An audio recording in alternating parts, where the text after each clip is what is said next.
You know what I'm saying? It's one thing for somebody to stand up and talk about, you know, well, I can do this and I can do that and we should do this and we should do that. It's a whole other thing when you have somebody saying it and doing it. Saying it and doing it and you see it. You know what I'm saying? You don't have to believe. And at that point, that's when people say, oh, okay, you know, I see the results of what you're talking about. The proof is in the pudding. You know, I can see what it is you're saying. You know what I'm saying? And it's the results that people really care about at the end of the day. You know what I'm saying? And that's the funny thing is that is what enabled and empowered, so to speak, European nations to conquer other nations. Meaning, it was their technology. It was the things that they had developed, right? At that point in time, that when they showed it to other people, even at this point in time, when they show it to other people, the people are like, wow, okay, that's your result. And so the question is, well, what enabled you to get to that result? You know what I'm saying? And they weren't honest. You know what I'm saying? They said Christianity. You know what I'm saying? When people are like, oh shit, you know what I'm saying? Christianity helped you develop an iPhone. Christianity helped you come up with a laptop computer. Christianity helped you develop indoor plumbing. Christianity did all this stuff for you. You know what I'm saying? Therefore, I must accept it or I must adhere to it. You know what I'm saying? That's what's going on in Africa, really. You know, like people in Africa, well, you know, the country that I visited, you know what I'm saying, which is Ghana and Nigeria, you know, they are prone to, it's Christianity everywhere you look. You know what I'm saying? And what it is our people were in need of help. You know what I'm saying? They were in need of resources. They were in need of technological information, practical, applicable information. You follow? Because there was a separation. I'm gonna get into that separation. I want to. There was a separation during the slave trade. Meaning, there is what you call hoodoo, and then there's what you call voodoo, right? Now, anybody, if you know anything, they say voodoo or voodoo originate in West Africa. You know what I'm saying? And it is a religion, so to speak. Hoodoo is a set of practices that closely resembles voodoo, right? However, it's not a religion. It's just something that you do. It's a practice. It's a technique. You know what I'm saying? And so the separation, the meat was separated from the bones, so to speak. The hoodoo, you know what I'm saying, was separated from the voodoo when African Americans were taken from Africa. So you have African Americans in America and in the Americas, you know what I'm saying, not just North America, but South America as well, practicing hoodoo. And then you have people in West Africa practicing voodoo. You know what I'm saying? And the voodoo was only getting a certain level of results, and the hoodoo was only getting a certain level of results. So we have to unite those, put that circle and that square back together, so we can get back to our original African sciences, so we can start getting the results, the technology, you follow, which is the actual results from your sciences and your maths and your different intellectual tools. You know what I'm saying? The results is what matters. So our people now were in need of the results, we're in need of the technology, we're in need of those things that come as an effect to the cause, which is reason, which had been removed. And because of the cycle and season of nature which we were in, you know, people, when the Europeans came, they said, oh, okay, well, you all have results. We see results. What did you do to get these results? They said, okay, Christianity. And so people are adhering to Christianity, converting to Christianity, you know, to obtain the results.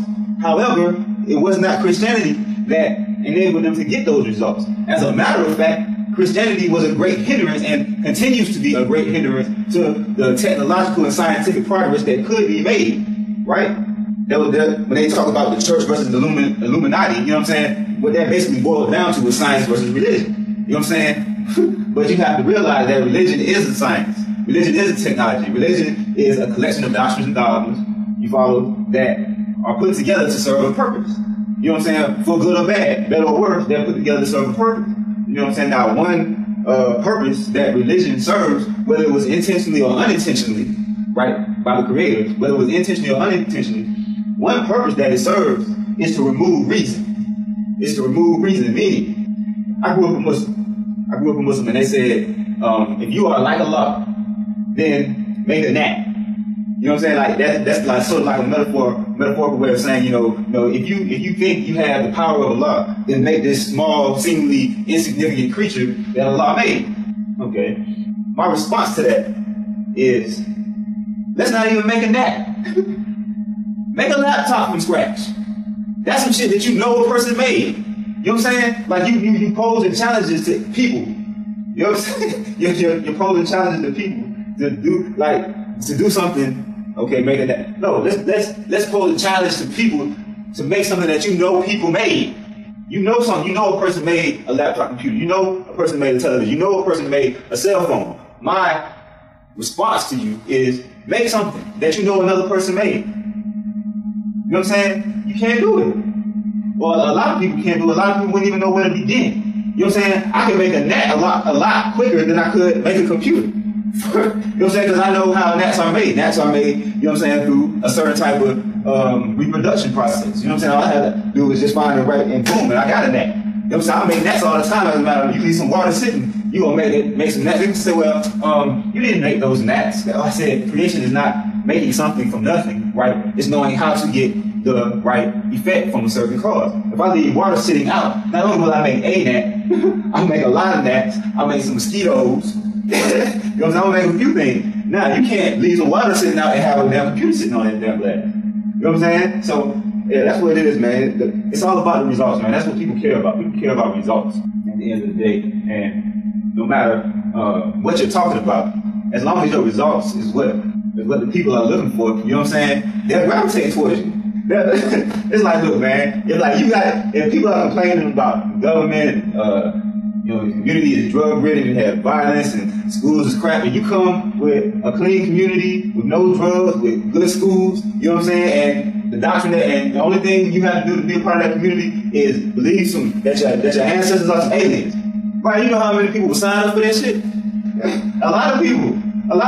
Pretty much every black person with a gripe about there's too much drugs in my community, there's too much crime in my community, there's too much, my schools are bad, I got single parent homes, I'm on welfare, I'm on food stamps. You know what I'm saying? If someone came with a solution to all that, right? And the only thing you had to do was say, you know what? Your ancestors are some aliens. They came from the 8th planet in the 19th galaxy. You know what I'm saying? Shit, people would be like, you know what I'm saying? Because one is real and one is not. They're like, oh shit, yeah, I'll abandon that fake shit in a minute for something real. You know what I'm saying? That's what matters. You know what I'm saying? You try to get around it. I always tell people like this. Every religious person uses science, right?